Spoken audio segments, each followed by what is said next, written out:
ఒంగోలు జిల్లా చీరాలలో garden search నిర్వహించారు పోలీసులు. దండుబాట పరిసర ప్రాంతాల్లో చేపట్టిన తనిఖీల్లో ఓ ఇంట్లో అక్రమంగా నిల్వ ఉంచిన 184 మద్యం క్వార్టర్ బాటిల్స్, ఓ ఫుల్ బాటిల్ ను పోలీసులు స్వాధీనం చేసుకున్నారు.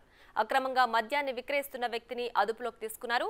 అలాగే సరైన పత్రాలు లేని 10 బైక్లను సీజ్ చేసి 1 టౌన్ పిఎస్ కు తరలించారు. ఈ సోదాల్లో చీరాల సబ్ డివిజన్ పరిధిలోని సీఐలు, ఎస్ఐలతో పాటు పోలీస్ సిబ్బంది పాల్గొన్నారు.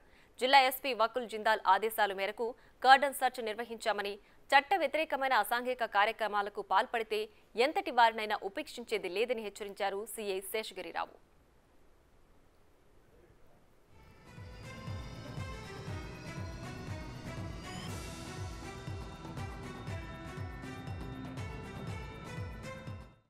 యానాది సంగమనందు గార్డెన్ సర్చ్ చేయడం జరిగింది. ఇందులో భాగంగా ఒక full bottle, 4 half, 180 quarters seize చేయడం జరిగింది. అట్లాగే 10 డాక్యుమెంట్స్ అండ్ వెహికల్స్ ని సీజ్ చేయడం జరిగింది. మేము ఇట్లా మా జిల్లాలో ఇట్లా ప్రతి ఒక్క అనుమానమైన ప్రతి ప్లేస్ లో కూడా యానాది సంగమనందు గార్డెన్ సర్చ్ చేయడం జరిగింది. ఇందులో భాగంగా ఒక full bottle, 4 half, 180 quarters seize చేయడం జరిగింది.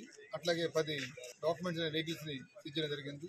మేము ఇట్లా మా జిల్లాలో ఇట్లా ప్రతి ఒక్క అనుమానమైన